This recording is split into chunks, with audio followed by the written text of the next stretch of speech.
कोशिकांग।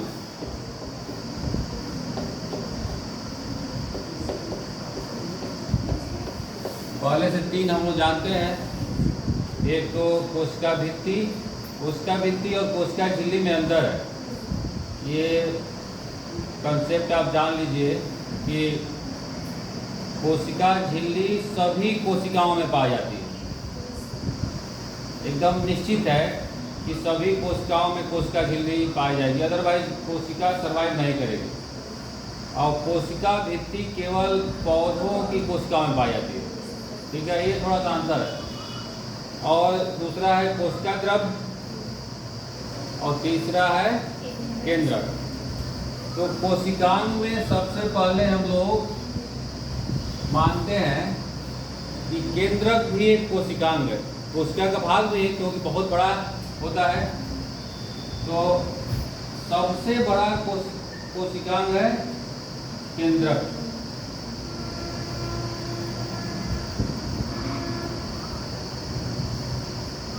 केंद्रक बड़ा कोशिकांग है। अब इससे बड़ा कोशिकांग नहीं है कोई, समझे?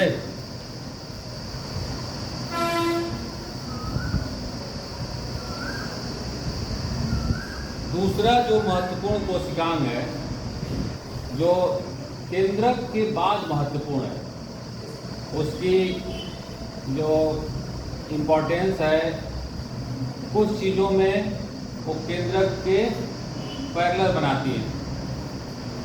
जैसे आप सुने होंगे कि लवक, लवक सुने हैं?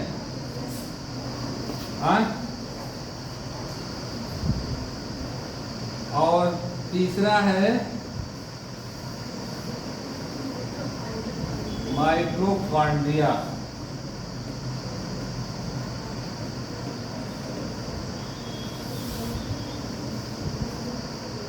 ये जो तीनों कोशिकांग है, इसमें कुछ चीज़ों को लेके समानता है।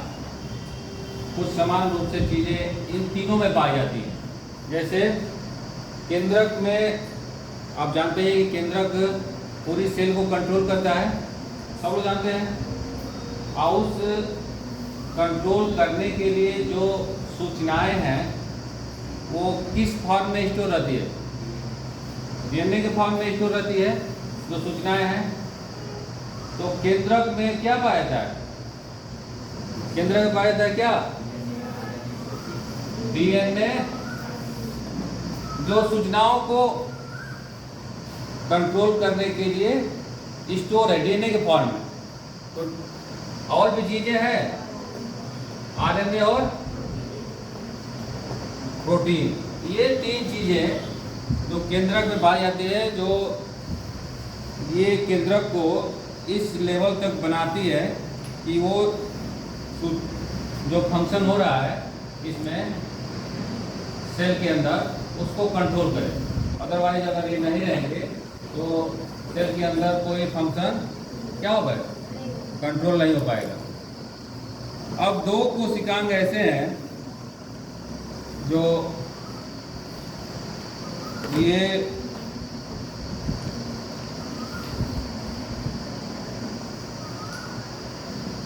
लवक और माइटोकॉन्ड्रिया। लवक स्पेशली पौधों में ही पाए जाते हैं, जंतुओं में नहीं पाए जाते। जैसे आप सुने होंगे कि हरित लवक, वर्णी लवक, अवर्णी लवक, तीन प्रकार के होते हैं। तो लवक केवल पौधों में पाए जाते हैं। और जिसमें क्लोरोफिल होता है, हरित लवक होता है उसे कहते हैं, क्लोरोफिल होता है उसे कहते हैं हरित लवक, जो प्रकाश संश्लेषण के प्रक्रिया को पूरी करने में सहायता करता है। ठीक है, इसी के कारण प्रकाश संश्लेषण हो सकता है। और माइटोकॉन्ड्रिया जानते हैं कि ये सेल का पावर हाउस है। और पावर हाउस आप इस सेंस में है कि ऐसा नहीं कि वो पावर हाउस है तो वो इलेक्ट्रिसिटी प्रोड्यूस कर रहा है, ऐसा नहीं ना है। नहीं तो इलेक्ट्रिसिटी की कमी नहीं होती। और लाइट चली गई, लाइट आ गई, पंखा है नहीं है, तो वो हम लोगों के जीवों का पावर कहाँ से आएगा? ऊर्जा से। तो ऐसा कोशिकांग है जो ऊर्जा को प्रोड्यूस कर रहा है। अब ऊर्जा को कैसे प्रोड्यूस कर रहा है? कुछ ऐसे मॉलिक्यूल या ऐसे संरचनाएं प्रोड्यूस कर रहा है जो ऊर्जा देने के लिए उत्तरदायी है। ठीक है, तो माइटोकॉन्ड्रिया में ऊर्जा प्रोड्यूस होती है सेल की। कोई भी अगर सेल है, अगर उसमें ऊर्जा की ज़रूरत है तो वो माइटोकॉन्ड्रिया के माध्यम से ही ऊर्जा प्रोड्यूस हो रही है। ठीक है, लेकिन इन दोनों में ऐसा क्या है जो केंद्रक से समानता रखता है? ऐसा यही है कि केंद्रक में जो डीएनए पाया जाता है, आरएनए और प्रोटीन, इन दोनों में ही पाया जाता है, क्योंकि इसकी अपना एक प्रक्रिया है एनर्जी प्रोड्यूस करना और यहाँ पे एनर्जी को कन्वर्ट करना। लवक, हरित लवक क्या करता है? लाइट एनर्जी को रासायनिक ऊर्जा में कन्वर्ट करता है। जो सूर्य की ऊर्जा है उसको रासायनिक ऊर्जा जैसे ग्लूकोज है उसमें कन्वर्ट करता है ना। तो ये कन्वर्जन आसान है कि लाइट एनर्जी को केमिकल एनर्जी में कन्वर्ट कर देना आसान नहीं है। तो उस जो कॉम्प्लेक्स प्रोसेस है, उस प्रोसेस को पूरा करने के लिए बहुत सारे एंजाइम्स और बहुत सारे प्रक्रियाओं से होकर गुजरना पड़ता है, जिसकी वजह से इसको दोनों को एक्स्ट्रा डीएनए और आरएनए दिया गया है कि वो केंद्रक पे डिपेंड न रहे, इस पे डिपेंड अपना एक सेमी ऑटोमेटिक संरचना बना लें। अब केंद्रक पे डिपेंड हो जाएंगे तो पता लगा यहाँ पे कुछ प्रोसेस चल रहा है, तब तक लेट हो गया, सनलाइट चली गई, तो प्रकाश संश्लेषण हो नहीं पाया। ठीक है, तो ये अपना एक सेमी ऑटोमेटिक। अब केंद्रक तो पूरी तरह से एक स्वतंत्र है कोई भी काम करने के लिए, आदेश देने के लिए, लेकिन ये भी कुछ हद तक स्वतंत्रता इसको है कि ये अपना प्रोटीन बना सकते हैं, क्योंकि इनके पास अपना जेनेटिक मटेरियल। ठीक है, इन दोनों के पास, केंद्रक के पास तो है ही जेनेटिक मटेरियल, इनके पास भी जेनेटिक मटेरियल है। आप लोगों को सिलेबस में दिया है कि कोशिकांग और उसके कार्य पढ़ना है, तो संरचना नहीं पढ़ना है। तो लवक का क्या कार्य है? ये जो पौधों में लवक का दो ही काम है। एक तो है प्रकाश संश्लेषण से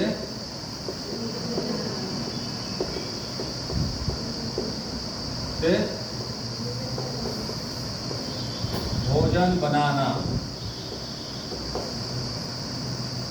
पौधों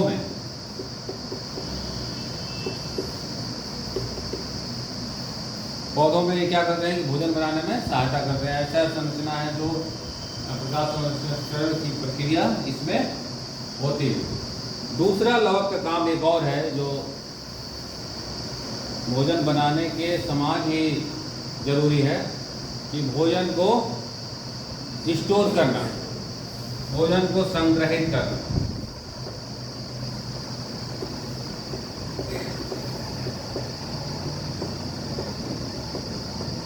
ये दो ही काम है किसके? लवक के। अब लवक ओरिजिनली होते हैं तीन प्रकार के। एक तो हरित लवक, और एक वर्णी लवक, और एक अवर्णी लवक। अब हरित लवक क्या होता है? ये हरे रंग का होता है। अब वर्णी लवक क्या होता है? हरे के अलावा दूसरा कलर होता है। ठीक है, लाल, हरा, लाल, बैगनी या नीला, या फिर आप नारंगी। अवर्णी मतलब कोई कलर नहीं होता है, कलरलेस। ठीक है, तो इसमें कोई वर्णक नहीं पाया था। वर्णी यही इसीलिए लिखा हुआ है कि कोई पिगमेंट नहीं उसमें, कलर। पिगमेंट मतलब कलर, आप ऐसे भी समझ सकते हैं कि पिगमेंट या वर्ण कलर से रिलेटेड है। तो पौधों में इनका दो ही काम है। एक तो प्रकाश संश्लेषण के क्रम में वो भोजन बनाते हैं, दूसरा भोजन को संग्रहित भी करते हैं। तो ये हो गया लवक के बारे में।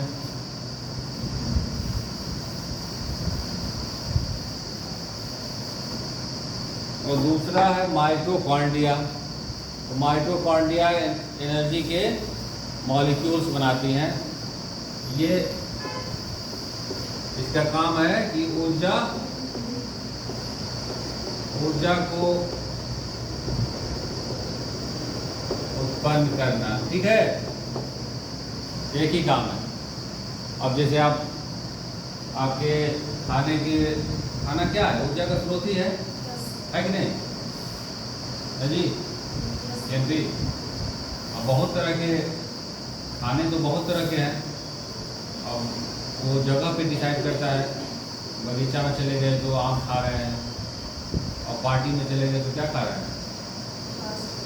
Fast food. पार्टी में फास्ट फूड ही है, आइसक्रीम भी है, तो बहुत सारी चीज़ें हैं।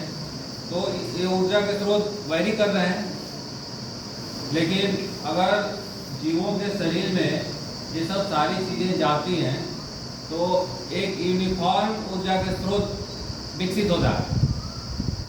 एक ही, अगर किसी भी सेल को ऊर्जा की ज़रूरत है तो वो एक ही मॉलिक्यूल से ऊर्जा लेगी।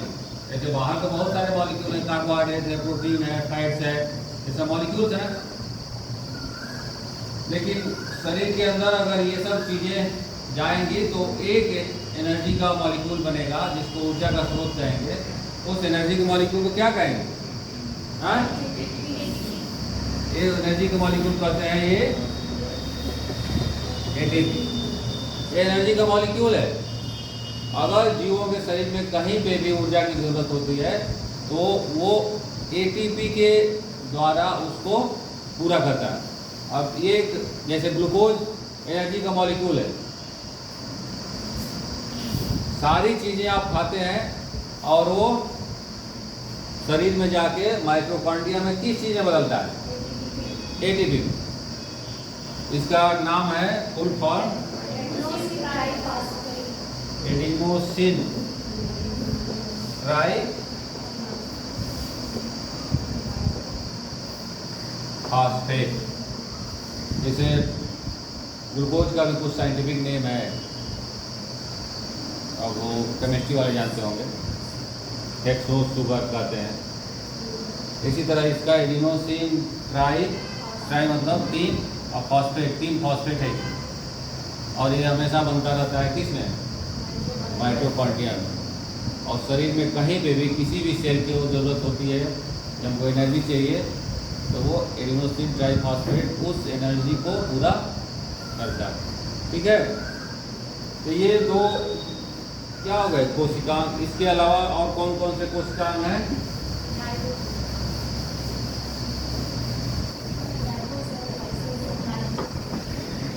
अच्छा, राइबोसोम।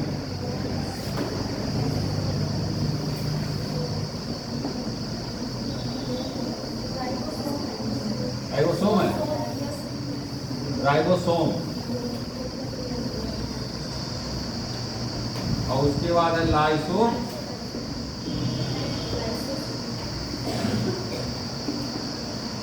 और उसके बाद क्या है? Golgi body. और इसके बाद है सेंट्रोसोम। अच्छा, रिक्तिका भी है।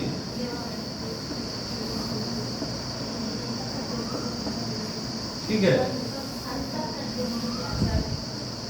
अच्छा वो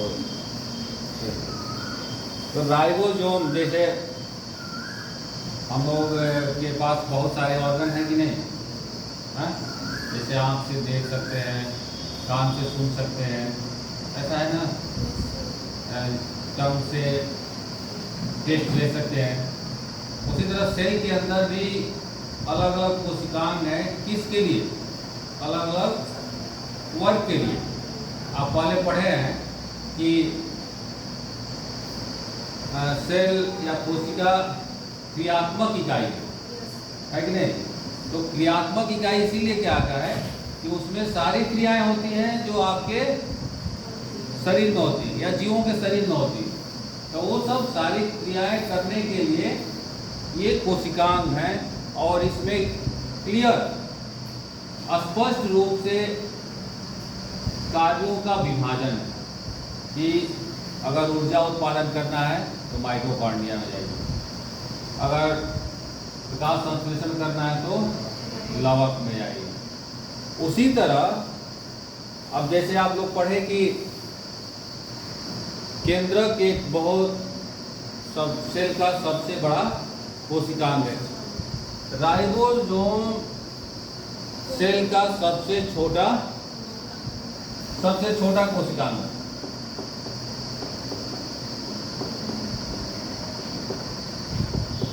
अब एक और बात है कि बहुत सारे कोशिकांग डबल मेम्ब्रेन से कवर्ड होते हैं और बहुत सारी कोशिकांग सिंगल मेम्ब्रेन से कवर्ड होती है। उसमें से जो लवक है और माइटोकॉन्ड्रिया है दोनों डबल मेम्ब्रेन से कवर्ड है। अगर माइटोकॉन्ड्रिया का आप इलेक्ट्रॉन माइक्रोस्कोप से देखते हैं तो आपको इस तरह का फोटो दिखाई देगा। एक आउटर मेम्ब्रेन है और जो नीचे की मेम्ब्रेन है इसे फोल्डेड है, ठीक है, और इसमें एक लिक्विड फिलअप है, भरा हुआ है, और उस लिक्विड में बहुत सारे एंजाइम्स हैं। और यहाँ पे अब रेस्पिरेशन अगले चैप्टर में पढ़ना है। यहाँ पे रेस्पिरेशन या श्वसन का जो ऑक्सीशोषण है, ऑक्सीजन के सहायता से होने वाला श्वसन है, वो परफॉर्म होता है और उसी के क्रम में एटीपी बनता है। तो अब श्वसन की आधी प्रक्रिया इस कोशिकांग में परफॉर्म होती है, तो उसके लिए सारा व्यवस्था इसमें किया गया है। सारे एंजाइम और सारे चैनल्स इसमें प्रोवाइडेड हैं जो क्रमवार एक प्रोडक्ट से दूसरे प्रोडक्ट में। तो कुछ कोशिकांग क्या है, डबल मेम्ब्रेन है, जैसे लवक भी डबल मेम्ब्रेन है। अब उसमें राइबोसोम को देखेंगे तो राइबोसोम क्या है, सिंगल मेम्ब्रेनस स्ट्रक्चर, इस तरह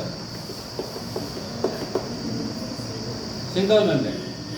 और राइबोसोम किस चीज का जगह है, प्रोटीन सिंथेसिस का। जितना भी प्रोटीन बनता है शरीर में, जीवों के शरीर में, वो राइबोसोम के जहाँ पे राइबोसोम है वहीं पे बनेगा। अदरवाइज किसी कोशिकांग, अगर माइटोकॉन्ड्रिया में भी अगर प्रोटीन बन रहा है तो उसमें भी राइबोसोम है। अदरवाइज किसी ऐसे कोशिकांग में इस तरह का व्यवस्था नहीं है कि वो राइबोसोम प्रोटीन बना सके। जो भी मैसेजेज हैं केंद्रक से या माइटोकॉन्ड्रिया से, वो राइबोसोम में पहुंचते हैं और पहुंचने के बाद जो भी सीक्वेंस है, अब आप लोग पढ़े होंगे कि प्रोटीन का सिंपल फॉर्म क्या है। अगर प्रोटीन को ब्रेक करते हैं क्या है, एमिनो एसिड। बहुत सारे एग्जाम में पूछता भी है कि प्रोटीन का सिंपल फॉर्म क्या है, एमिनो एसिड। एमिनो एसिड्स को किस क्रम में अरेंज करना है, वो मैसेज आता है डीएनए से, और वो कहाँ पे आता है, राइबोसोम में। राइबोसोम में वो चीज़ें फिक्स है, ये मैसेज आ गया, अब इस टाइप की प्रोटीन बना लेना। जैसे फैक्ट्री में क्या बनना है, वो तो मैसेज दूसरे जगह से आता है, और वो मैसेज चला गया तो वो चीज़ें बन रही है। तो प्रोटीन की फैक्ट्री है कौन, राइबोसोम। कहीं पे भी अगर प्रोटीन बन रहा है तो बिना राइबोसोम के प्रोटीन नहीं बनेगा। सभी जगह, हरित लौक में भी अगर प्रोटीन बन रहा है, क्योंकि वहाँ पे भी प्रोटीन की ज़रूरत है, तो वहाँ पे भी राइबोसोम है, कुछ अमाउंट में राइबोसोम वहाँ पाए जाते हैं। अगर एंडोप्लाज्मिक रेटिकुलम जो केंद्रक का आउटर भाग है, वहाँ पे भी अगर प्रोटीन बन रहा है तो वहाँ पे भी एंडोप्लाज्मिक रेटिकुलम में प्रोटीन लगा हुआ, राइबोसोम लगा हुआ है, तब प्रोटीन बनता है। तो राइबोसोम प्रोटीन की फैक्ट्री। इसके बाद अगला जो कोशिकांग है वो है लाइसोसोम। लाइसोसोम को कहते हैं कि कभी कभी, अब सेल एक बहुत ही कॉम्प्लेक्स स्ट्रक्चर है, बहुत जटिल संरचना है कि नहीं। अब इतने चीज़ें आप जान के आप ऐसा कह सकते हैं कि नहीं कि जटिल संरचना है, उसमें बहुत सारी प्रोसेस चल रहा है। कभी कभी क्या होता है कि सेल का सारा प्रोसेस कुछ मैकेनिज्म गड़बड़ हो गया, तो जब गड़बड़ हो गया तो उसको बनाना अच्छा है कि उससे छुटकारा पाना। बनना थोड़ा सा आसान नहीं है, कहाँ से गड़बड़ी है, क्योंकि तो उस स्थिति में जब कोई सेल सही से काम नहीं कर रही है, तो उस स्थिति में लाइसोसोम में ऐसा एक लिक्विड फिलअप है जो ब्रस्ट होता है तो पूरे सेल को क्या कर देता है, नष्ट कर देता है या डाइजेस्ट कर देता है, और पूरी सेल का जो संरचना है वो खत्म हो जाती है। तो इसमें कुछ एंजाइम भरे हुए हैं जिसे कहते हैं हाइड्रोलिटिक एंजाइम।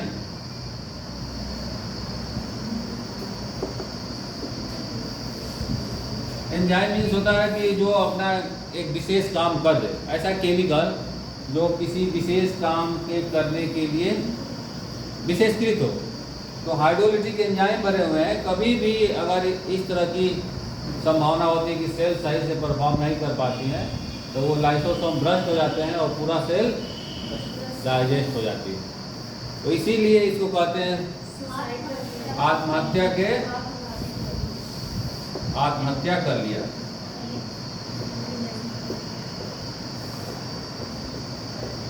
आत्महत्या के पहले ये कभी भी सेल को सुसाइड करने पे मजबूर कर देते हैं। तो इसमें इस तरह का केमिकल भरा हुआ है कि इस टाइम भी अगर ये ब्रश हो गया तो पूरा सेल का काम खत्म। अब कुछ ऐसे हमारे पास ऑर्गन है जहाँ पे लाइसोसोम ज़्यादा पाए जाते हैं, कुछ बैक्टीरिया को भी मारने में सहायता करते हैं। सबसे अगर अधिकतर अगर पाए जाते हैं, जैसे आप कभी आपकी आँख में कीड़े पड़ गए तो पानी गिरने लगता है नहीं आँख से, तो अगर उसको ऑब्जर्व किया जाए तो ये उस कीड़ों को मारने के लिए भी रिस्पॉन्सिबल है। आंसू में सबसे ज़्यादा लाइसोसोम पाए जाते हैं और इसीलिए पाए जाते हैं कि जो कीड़ा है वो जल्दी से मर जाए। तो दूसरे जगहों पे हमारे ऑर्गन्स में लाइसोसोम के अधिकता होती है, लेकिन इसका बेसिकली काम यही है कि अगर सेल सही से परफॉर्म नहीं कर पा रही है तो उसको मार देते हैं। जिससे कहते हैं हाइड्रोलिटिक एंजाइम आत्महत्या के थैले। अब नेक्स्ट कोशिकांग है गोल्गी बॉडी। अब गोल्गी बॉडी क्या करता है कि किसी भी मटेरियल को पैकेज करता है और उसको ट्रांसपोर्ट करता है एक जगह से, एक सेल से दूसरे सेल में, एक ऑर्गन से दूसरे ऑर्गन में, एक तंत्र से दूसरे तंत्र में भी ये पहुंचा देता है। कोई भी अगर मान लो प्रोटीन सिंथेसाइज हुआ किसी सेल में तो उसको पैकेज किया और कोरियर से भेज दिया। तो गोल्गी बॉडी एक ऐसे वेसिकल इस तरह से संरचना होती है, जो कोई भी अगर मटेरियल सिंथेसाइज हुआ या बना किसी कोशिका में तो उसको पैकेज करके पैकेज ट्रांसपोर्ट, और इसका एक और काम है मॉडिफिकेशन। जैसे आप एक तो जो प्राइमरी काम है वो पैकेज, इसको लिख लीजिए, और दूसरा काम है ट्रांसपोर्ट, और तीसरा जो है मॉडिफिकेशन। अगर कोई मटेरियल है किसी एक फॉर्म में है तो उसको दूसरे फॉर्म में इस गोल्गी बॉडी में चेंज हो सकता है। जैसे सपोज है कि पौधों में अगर फोटोसिंथेसिस होता है तो प्राइमरी रूप से उसमें सुक्रोज एक शुगर सिंथेसाइज होता है, लेकिन बाद में वो बनते बनते क्या हो जाता है, पौधे किस फॉर्म में कार्बोहाइड्रेट को स्टोर करते हैं, सेलुलोज तो उसका बेसिक किस फॉर्म में स्टोर करते हैं, वहाँ भोजन किस फॉर्म में स्टोर रहता है, कार्बोहाइड्रेट कौन सा फॉर्म में स्टोर रहता है, स्टार्च के फॉर्म में। स्टार्च पौधे हमेशा जो अगर उनको स्टोर करना हुआ तो स्टार्च के फॉर्म में ही स्टोर करेंगे, ठीक है। तो लेकिन वो प्राइमरी रूप से उनका सुक्रोज ही बन रहा है। फोटोसिंथेसिस के क्रम में अगर पहला प्रोडक्ट बनेगा तो सुक्रोज बनेगा, लेकिन जब उसको स्टोर करना होगा तो स्टार्च बन जाता है। तो जो ये स्टार्च से सुक्रोज से स्टार्च बनना मॉडिफिकेशन हुआ ना, चेंजेज हुआ कि नहीं? तो ये चेंजेज करने में गोल्गी बॉडी सहायता करता है। अगर इसमें स्टोर हो गया वो सुक्रोज तो अंतिम तक जाते जाते वो पोटैटो में पहुँचते क्योंकि पोटैटो एक स्टोरेशन संरचना है कि नहीं, स्टोर करने वाली संरचना है आलू, लेकिन आलू के पत्ती में तो बनता होगा सुक्रोज, लेकिन बाद में वो किस में कन्वर्ट हो गया? स्टार्च में। तो ये मॉडिफिकेशन इस तरह का बहुत सारे, अब कोई पौधा ऑयल स्टोर करता है, बहुत से ऑयलिंग वाले पौधे हैं, तो ये इस तरह का। तो अब प्राइमरी रूप से उसमें क्या बनता है? सुक्रोज ही बनता है। अगर फोटोसिंथेसिस होगा तो प्राइमरी पहला प्रोडक्ट होगा वो सुक्रोज ही बनेगा, लेकिन बहुत सारे पौधे अलग अलग टाइप के मटेरियल स्टोर करते हैं कि नहीं। तो इस टाइप का मॉडिफिकेशन, परिवर्तन या रूपांतरण गोल्गी बॉडी में पाया जाता है, ठीक है। गोल्गी बॉडी एक ऐसा कोशिकांग है जो पैकेज, ट्रांसपोर्ट और मॉडिफिकेशन या रूपांतरण करने में सहायता करता है। इसको सहायता करता है कोशिका को, ठीक है। अब आ गए हम लोग सेंट्रोसोम पे।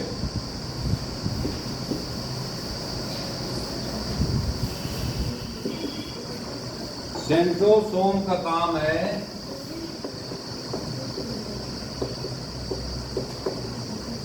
अगर कोई कोशिका विभाजित हो रही है, उसमें विभाजन की प्रक्रिया स्टार्ट हो गई है, तो क्रोमोसोम को सही से एक स्थान से दूसरे स्थान पे अरेंज कर देना। तो आप कह सकते हैं कि कोशिका विभाजन में सहायता करना।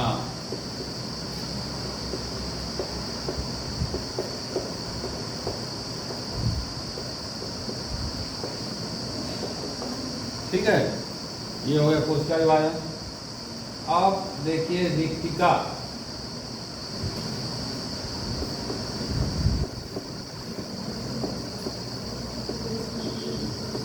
वैक्यूल की एक विशेषता है कि अधिकतर किसमें पाए जाते हैं?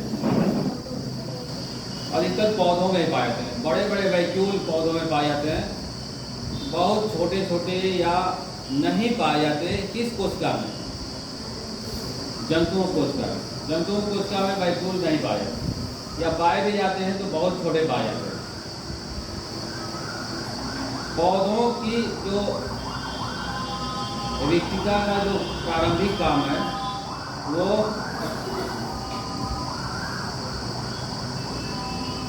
भोजन को स्टोर करने का, ठीक है, उसे कहते हैं फूड वैक्यूल।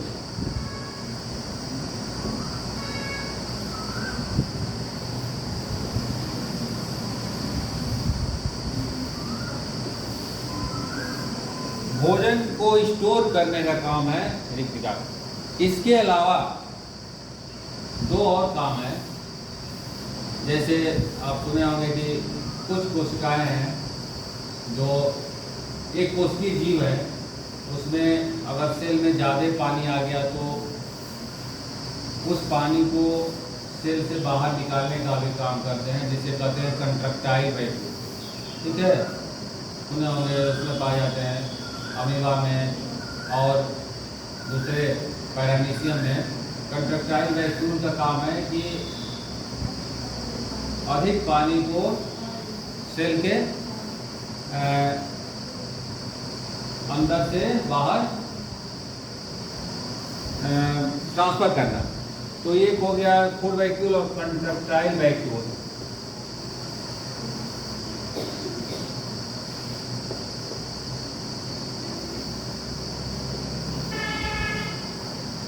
ये एक इसमें क्या है कि भोजन को स्टोर करता, भोजन को संग्रहित करना,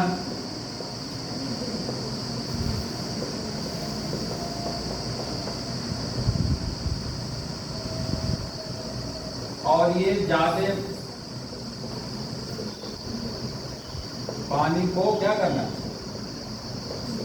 कोशिका से बाहर निकालना।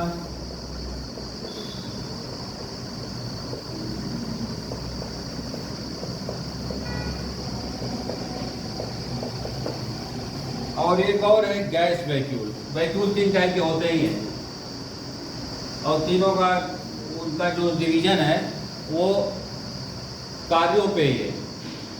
जो भोजन स्टोर करता है उसे फूड वैक्यूल, जो पानी बाहर निकालता है उसे कंट्रक्टाइल, और गैस वैक्यूल जैसे कुछ माइक्रो ऑर्गेनिज्म है, बैक्टीरिया है या फंगस है, प्रोटोजोआ है, वो उसमें कुछ ऐसे वैक्यूल बन जाते हैं जो पानी में उसको तैरने में सहायता करते हैं, तो उसे कहते हैं गैस वैक्यूल। तो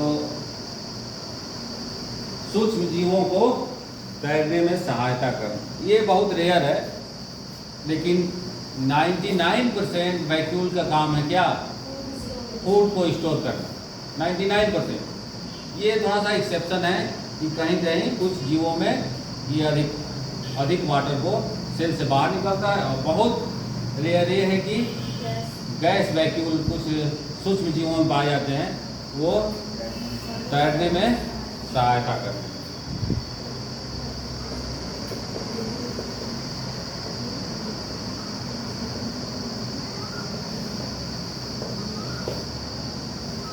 अब एक रिक्तिका हो गया, ठीक है। एक और हाँ वही कोशिकांग बचा हुआ है जिसका नाम है एंडोप्लाज्मिक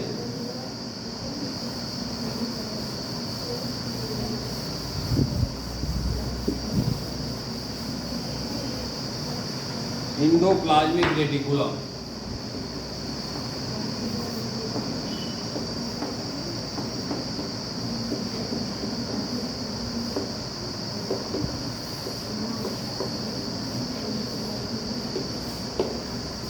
इसको ER ही बोलते हैं, ऐसे लिखेंगे E और क्या लिखेंगे R जी, ER। जैसे आप देखे होंगे कि अधिकतर सेल में न्यूक्लियस है, ऐसा देखे हैं, सेल में न्यूक्लियस है और न्यूक्लियस की भी बाउंड्री है, अपनी बाउंड्री है कि नहीं, ये भी डबल लेयर्ड है न्यूक्लियस भी, और ये बाउंड्री कभी कभी एक्सटेंडेड हो जाती है, आगे बढ़ जाती है, और एक्सेप्शनली अपवाद के रूप से कभी कभी इतना एक्सटेंड हो जाती है कि ये कोशिका झिल्ली को भी टच करने लगती है। तो जो न्यूक्लियस बाउंड्री आगे बढ़ गई, जो न्यूक्लियस मेम्ब्रेन के भाग आप नहीं कर सकते, वैसे आगे बढ़े हुए भाग जो 2 कामों में इन्वॉल्व है, एक प्रोटीन बनाने में और दूसरा लिपिड बनाने में।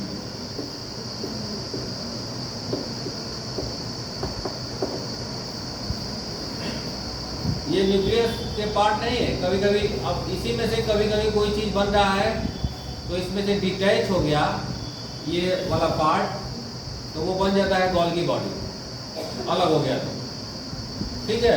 इसी में से कभी ऐसा केमिकल बन गया जो सेल को मारने के लिए जिम्मेवार है, तो उसको कहते हैं लाइसोसोम, ठीक है।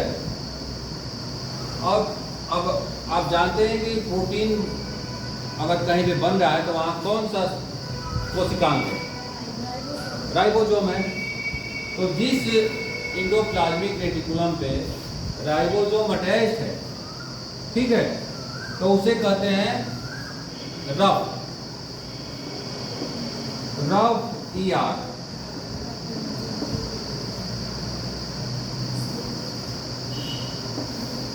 और जिसमें अटैच नहीं है उसे कहते हैं स्मूथ। मतलब इस एंडोप्लाज्मिक रेटिकुलम में ऐसे छोटे छोटे राइबोसोम भी लगे हुए हैं जो प्रोटीन बनाने के लिए विशेषकृत है, और जहाँ नहीं लगे हैं वहाँ प्रोटीन नहीं बनता, वहाँ क्या बनता है? लिपिड बनता है। तो प्रोटीन और लिपिड एक जो कोशिकांग की कंपोनेंट है उसको क्या कहेंगे? कोशिका के कौन सा भाग प्रोटीन और लिपिड से बना होता है? कोशिका झिल्ली। तो जब कभी भी एक सेल से दूसरी कोशिका बनती है तो वही एंडोप्लाज्मिक रेटिकुलम सहायता करता है, प्रोटीन और लिपिड बना देती है, जिससे वो सेल मेम्ब्रेन बन गया। ठीक है, तो मेम्ब्रेन बनाने में एंडोप्लाज्मिक रेटिकुलम का बहुत बड़ा रोल है। ठीक है, इसके अलावा और भी 2-3 काम है इसका। एक तो कि ये पूरा कोशिका को एक व्यवस्थित रखती है। एक महत्वपूर्ण काम ये है कि कभी कभी आप ऐसे चीज़ ले लिए, शरीर में चला गया जो शरीर के लिए हानिकारक होता है, तो उस हानिकारक प्रभाव को कम करने में एंडोप्लाज्मिक रेटिकुलम सहायता करता है, जिसे कहते हैं डिटॉक्सिफिकेशन ऑफ ड्रग्स। और कुछ ऑर्गन में ये सेंट्रलाइज है, जैसे लीवर में, तो लीवर की कोशिकाओं में एंडोप्लाज्मिक रेटिकुलम ज़्यादा है।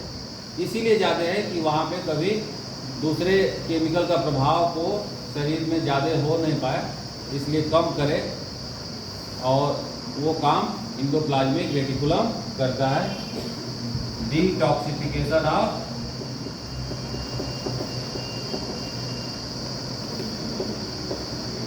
आप डिटॉक्सिफिकेशन ऑफ टॉक्सिन कर सकते हैं, या पॉइजनस जो भी मटेरियल है। आप अनजाने में चला गया, आप तो जानते हैं नहीं कि कौन सा मटेरियल आपको नुकसान करेगा, कौन। तो शरीर को बैलेंस वे में चलना है किसी भी जीव को, तो अगर उसका बैलेंस बनाना है तो कुछ उसका प्रभाव कम करना पड़ेगा। तो एंडोप्लाज्मिक रेटिकुलम का ये भी काम है कि वो किसी भी ड्रग्स के प्रभाव को जीवों के शरीर में कम कर सके। ठीक है, तो ये हो गया कोशिका में पाए जाने वाले विभिन्न संरचनाओं का कार्य। आज के लिए इतना ही, फिर कल हम लोग